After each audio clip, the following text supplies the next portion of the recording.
Okay, let's unpack this. We have a deep dive today that feels incredibly personal, but is also, surprisingly political. We're focusing on a really unique book, Letters Between Gaza and Dubai by the Palestinian writer Nabil Al-Arini.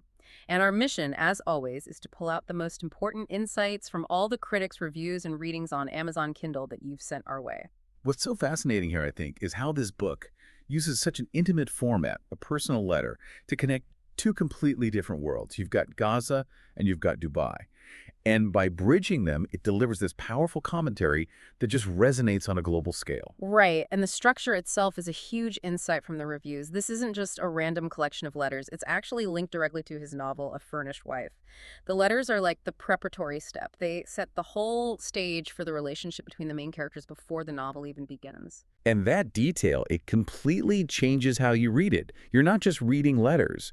You're witnessing the raw, formative state of their relationship. These aren't supplemental material. They're the blueprint for the novel that comes after. So for the reader, it gives you the why the characters are the way they are. Exactly. It grounds everything that happens later in this really sincere, emotional reality. Okay, so this is where it gets really interesting for me, just diving into the form itself.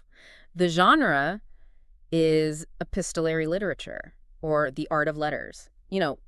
We talk about novels, short stories, but this specific form, the critics all note that it's almost extinct.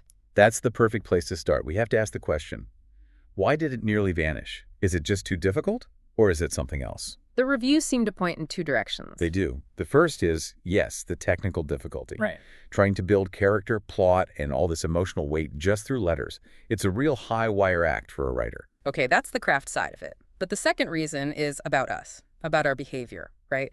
The critics suggest it's just become, an outdated way of being human in the age of instant messaging. Precisely. Think about it. A letter takes days, maybe weeks.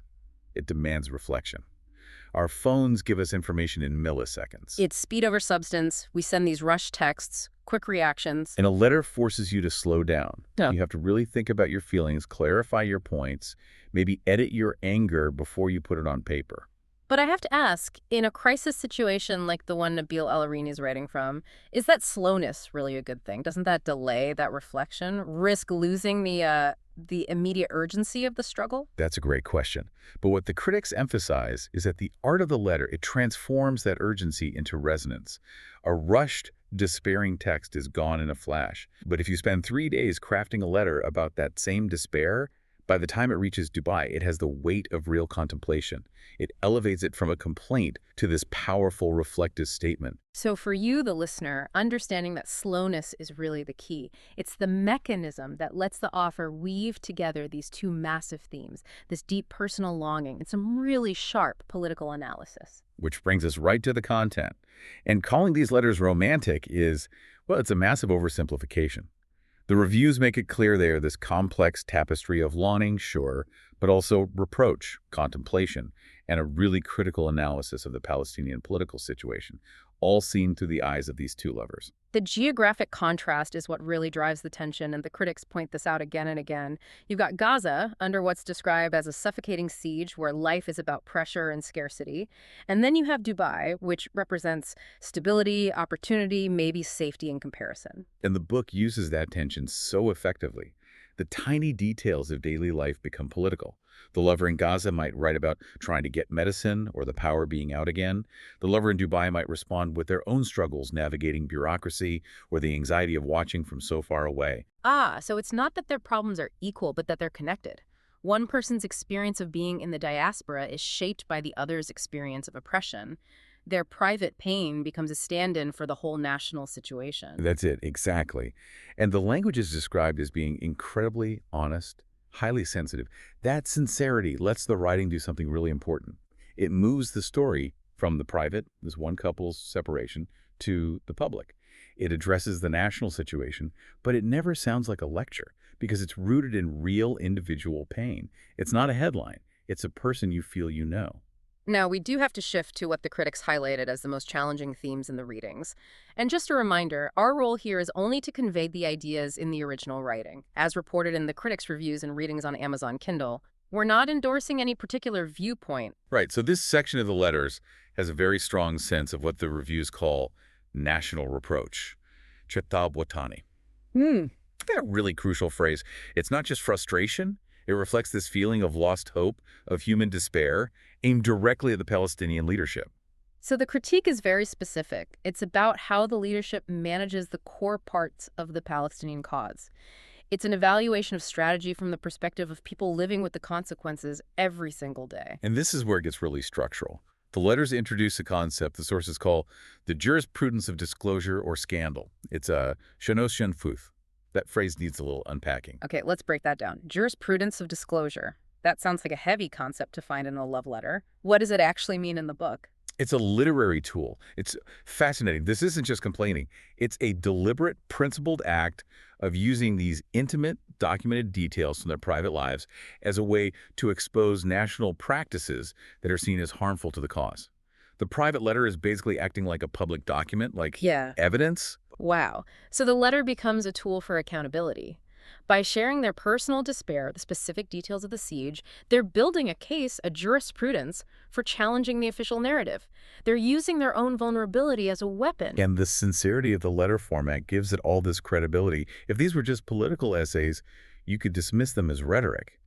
But because they're these deeply personal exchanges, they carry this undeniable weight of lived truth. It's just incredible that something so local, so internal, born from this specific despair and written in an almost forgotten art form, managed to get so much attention internationally.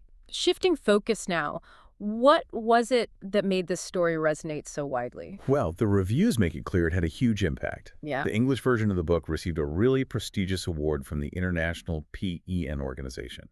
It was in the Wales International PEN competition.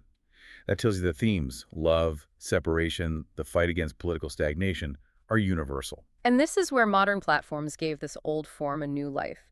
The book got a ton of attention on places like Wattpad, Kindle, and Goodreads. It did. The digital world gave this near-extinct form a global megaphone. But it wasn't just organic, was it? There was a strategy. A very smart one, noted in the reviews.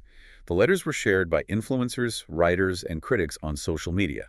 And, crucially, they were recorded as audio performances in both Arabic and English. That dual language audio is brilliant. It means all the emotional nuance, the cultural subtext that you might miss in a silent reading, you get it right away through the performance.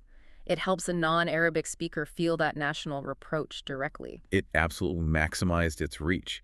It ensured that this private conversation, which became a public disclosure, reached the widest possible audience. Okay, we need to bring this back now. Connect this literary success to the author's actual reality. Nabil Al-Arini lives in Gaza under what the reviews consistently describe as a suffocating siege. And this reality directly affects him. It's a profound and tragic irony. His words are traveling the globe, but he physically cannot. Because of the closure, the siege, he won't be able to participate in the Cairo International Book Fair in 2026. That fact was highlighted over and over in the reviews as this perfect, awful example of the conditions he's working under. Which makes the support he receives at the fair even more important. Even though he can't be there, both the Arabic and English versions of Letters Between Gaza and Dubai will be there, along with 8 of his other books. And the reviewers included a really powerful call to action. They stressed how important it is to support authors who are creating this vital cultural memory while living through such hardship. They were urging people in Egypt and supporters everywhere to actively seek out his work. It's a recognition that supporting the author is supporting cultural survival. And we should give you those specific details if you want to find this work and lend that support. The Cairo International Book Fair runs from January 21st to February 3rd, 2026. You can find his book in Hall 4, Wing 23C, with Dar Al-Samah for publishing, distribution, and translation. The consensus from the critics is clear. This book is a vital piece of our cultural memory.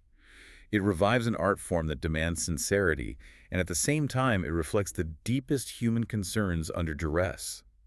It's a testament to art finding a way to speak the truth, no matter the barriers. So we dove deep into the world of Nabil Al-Arini, and we discovered that the art of the letter, this almost forgotten form, is having a powerful revival. We saw how a series of deeply personal letters can become a vehicle for some truly sharp political analysis. I think this collection really shows us that the most effective political art doesn't always have to shout. Sometimes it whispers across continents in a letter. The slow, intentional nature of that communication guarantees an honesty in the critique. It proves that even in the face of despair, art can turn a very specific, confined experience into a universal message. We tend to think of political commentary in terms of essays or manifestos, loud, declarative statements. So the final thought for you to consider, based on this deep dive, is this. When is intimacy, that quiet, measured conversation between two people, a more potent and maybe more enduring political tool than rhetoric?